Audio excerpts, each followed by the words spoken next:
That many say is impacting their entire lives. Good evening. I'm Marie Mortera. And I'm Jim Snyder. Glad you're with us tonight. So there's a new strategy. Let's hope it works. Today, Governor Sisolak appointed a new acting director of the state's beleaguered unemployment system, a position that's had some turnover, as you know. He also signed a law to extend unemployment benefits and set up a new strike force to get benefits to people who desperately need them more quickly. With our top story tonight, News 3's Tiffany Lane shows us what that will look like and how people waiting for relief are taking the news. Governor Sisolak says the steps he's taken will not solve all the issues with unemployment right now, but he hopes it will be a step in the right direction. But for people I spoke with who haven't received any payments yet, they say hope is a difficult feeling to have right now. Struggling to pay rent and bills. Marlene Treboni has had no luck receiving unemployment money from Dieter since losing work back in March. At the beginning, I applied with regular unemployment. I didn't qualify.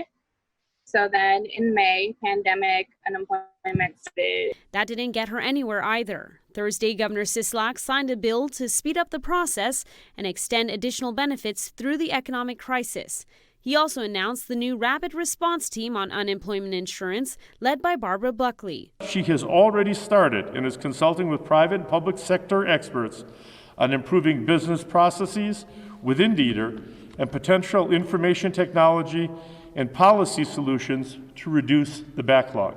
But some are still not convinced this will expedite the process. How long is it going to take for that to go through, for me to get approved for that? Sisolak also saying pandemic unemployment assistance for 1099 employees is susceptible to fraud, creating challenges for Dieter.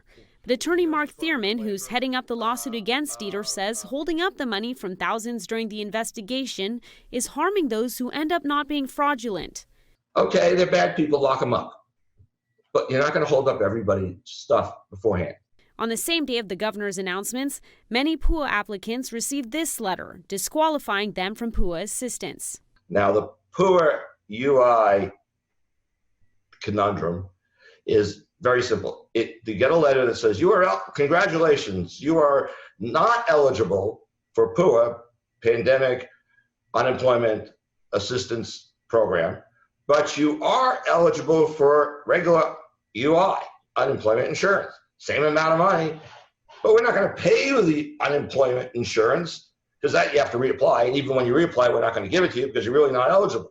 So people go round and around and around the circle. Jeremy Atterbury says this means he's back at square one. My savings just washed up, it's just almost gone. Hey Jim, how's it going?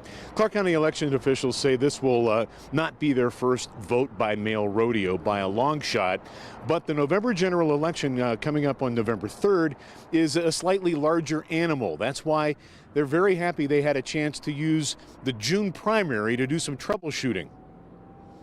Well, we had the primary to learn from, so definitely there were lessons learned, and we will improve the process. It should run fairly smoothly. But there'll also be an important difference. In June, 1.3 million ballots went out to the county's active and inactive voters. Inactive being 200,000 voters who failed to keep their addresses current with the registrar's office. In November, only active voters, those with current registrations, will receive mail-in ballots.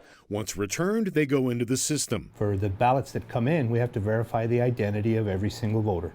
So we begin by sorting our ballots through our mail ballot processing system, and then we begin to verify signatures that the system does not automatically verify. I think I'd prefer to come in person. For voters like Melissa Tate, in-person voting will still be an option, both early and on election day, but she understands why some would prefer mail-in. I think with COVID, of course.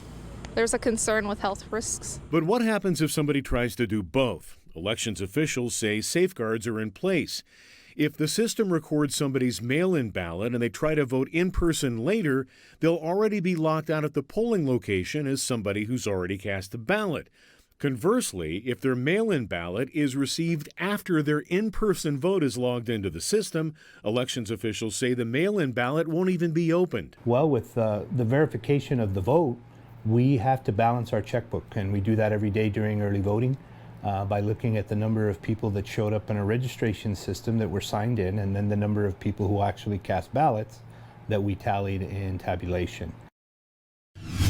Well, ever since high-end restaurants reopened on the Las Vegas Strip, there's been a lot of changes, from paper and touchless menus to hand sanitizer stations at every entrance. And we're speaking with these managers who say that they've been working diligently to not only fall in line with the new safety protocols, but also to maintain that fine dining atmosphere.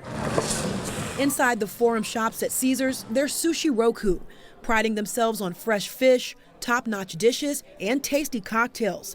But they admit reopening with new safety measures has been challenging. Because of the face shields and masks, it's hard to communicate with the guests, so that's something I'm having a hard time with. From the hostess stand, touchless, and also this one, sanitize it when they come in. Then we always ask to check the temperature. Whoever didn't bring the mask, we have a mask ready. To the kitchen, where there's now a timer to remind staff to change their gloves. Much has changed in the era of COVID-19, and some of the usual fine dining experiences have gone away. Usually when guests stand up and go to a restaurant, we'll pull the chair out or fold the napkin for them. But just because we are not supposed to touch anything, that's some issue that we are facing right now that we cannot do. But General Manager Johnny Saul says they've found a way to compensate. We provide a good smile and provide a cheerful voice. So smiling with your eyes, right? Just down the street at Prime Restaurant inside the Bellagio, the director of restaurant says there's a silver lining to the new social distancing and 50% capacity rules. Now there's at least 6 feet between you and the other table, far less guests in the restaurant, which allows for a far more intimate experience. But she says not everyone has been a fan of the new touchless menus. Some guests that are traditionalists and they want the hard copy menu, they want a great big wine list, and for them, we have them still. We sanitize them and seal them after every use. And this elegant restaurant right off the Bellagio fountains has found a classy way for customers to store those face masks while dining. A special little mask bag. It looks like this. We hand it with the tongs so you can hang your mask bag from the purse hook on the table just like that. On the Las Vegas Strip, I'm Gabby Hart reporting. Now, optimism and hard work have converged at the beautiful Raiders HQ as they're taking part in their really most unique training camp ever. Now, coming up on Sunday, the Raiders will unveil their inaugural Las Vegas Raiders training camp special to be seen exclusively here on Channel 3.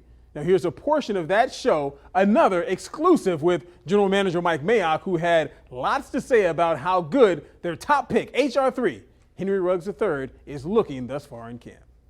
The job for Henry this year is to stretch people vertically and horizontally and take advantage of every opportunity. And we all know he runs 4.25, but you got to be more than that. You got to get off press. You got to be able to get in and out of breaks. You know, you got to do a lot of things in the NFL that you're not necessarily used to in college. So one of the things he does best is catch the ball and run. Run after catch is amazing. If you can hit him in stride and he can go, he's special. So I think John Gruden and what we do on offense will do a great opportunity. They'll do a great job of giving him the opportunity to run and catch. Again, that's Sunday, 6:30 on Channel 3. Now,